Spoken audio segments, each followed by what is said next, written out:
Putri Amalina dengan 8792999. Assalamualaikum anak-anak, selamat pagi. Gimana kabarnya hari ini? Baik, Bu.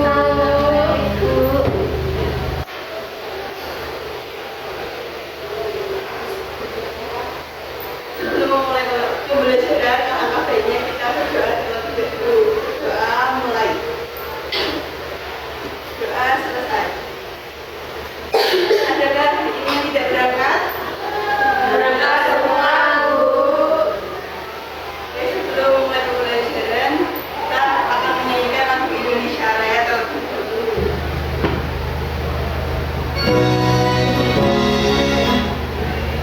Bisa berdiri terlebih dahulu. Indonesia tanah airku, tanah tumpah darahku.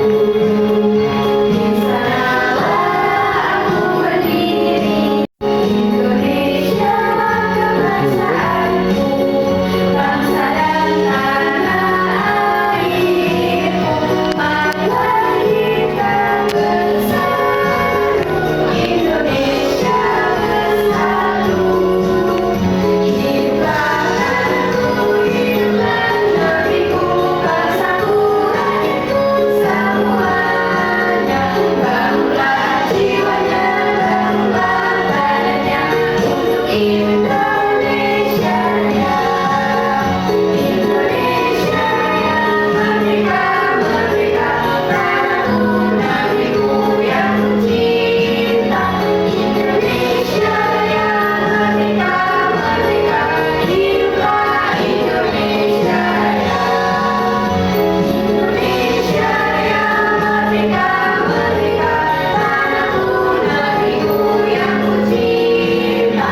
Indonesia yang merdeka, merdeka, hiduplah Indonesia Raya.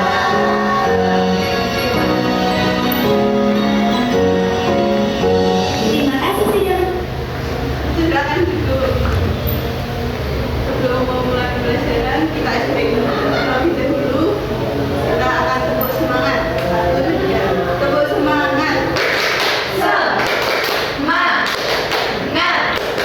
semangat. Oke.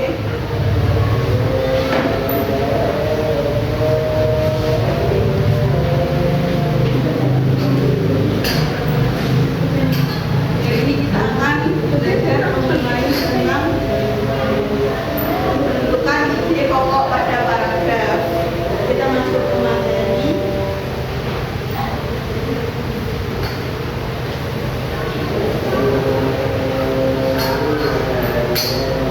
Ibu, saya sering pusing dan lelah. Kamu terlihat pucat juga.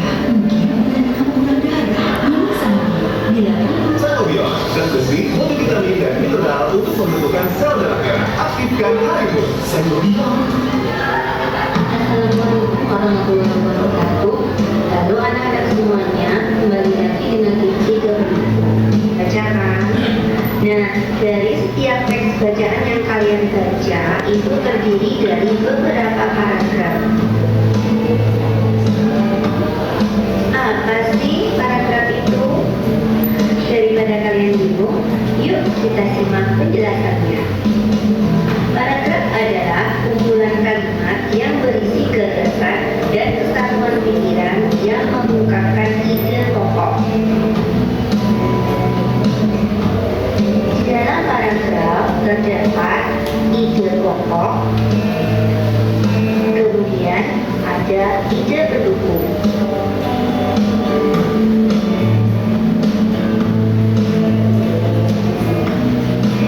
Ide pokok adalah sebuah ide yang disampaikan dalam suatu paragraf.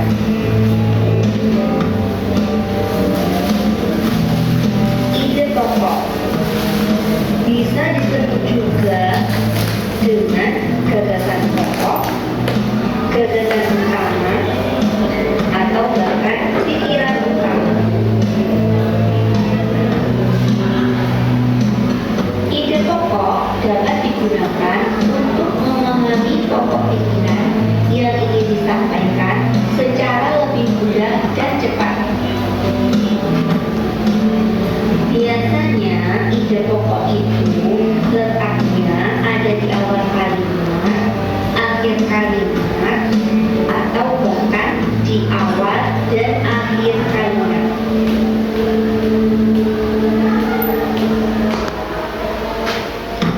Ide pokok sendiri mempunyai ciri-ciri, di antaranya yaitu terdiri atas satu kalimat utuh, kemudian dibentuk tanpa kata sambung, memiliki kalimat yang jelas,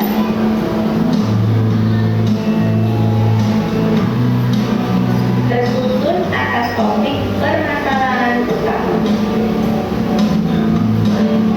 Nah, sekarang kita akan membahas ide pendukung. Ide pendukung itu adalah tambahan informasi untuk ide pokok. Gagasan pendukung itu juga mempunyai ciri-ciri, di antaranya adalah terdiri lebih dari satu kalimat. Kemudian kalimat yang ditulis sifatnya lebih khusus dibandingkan yang lainnya. Pada umumnya kalimat penjelas dalam gagasan pendukung memuat data, contoh, hingga pernyataan-pernyataan.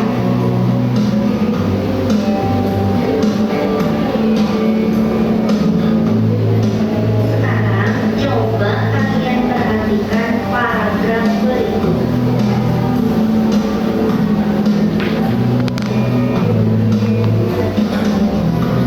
Nah, di sini yang menjadi ide pokoknya adalah banjir sudah menjadi hal yang biasa di kota Jakarta. Kenapa? Karena itu merupakan satu kalimat utuh yang membuat inti permasalahan. Paragraf yang gagasan utamanya berada di awal kalimat itu disebut paragraf deduktif. Coba kalian perhatikan kembali paragraf berikut.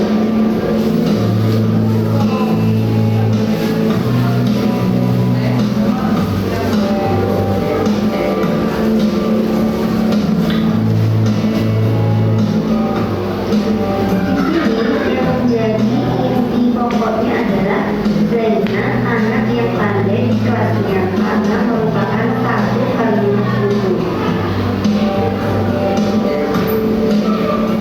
Paragraf yang kalimat utamanya ada di akhir itu disebut paragraf induktif. Nah, bila ide pokoknya terletak di awal dan akhir paragraf itu disebut paragraf campuran.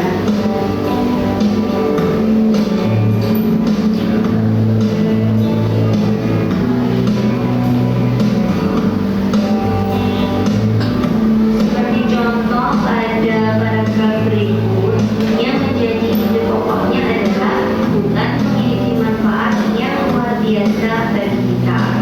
Itu pada awal kalimat. Nah, kemudian pada akhir kalimatnya yaitu bukan memang seharusnya dijaga karena bermanfaat bagi kehidupan kita.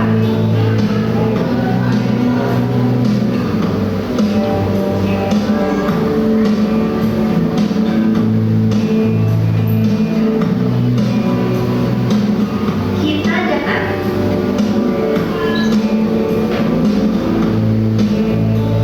menentukan kalimat utama,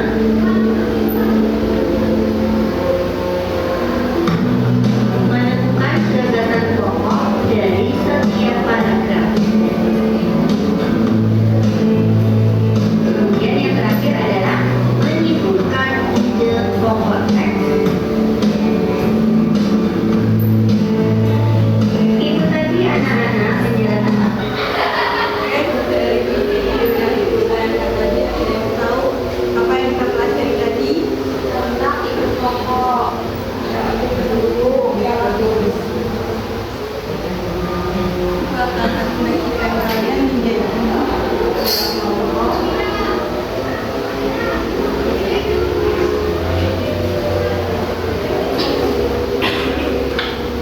Bukan waktu 10 menit.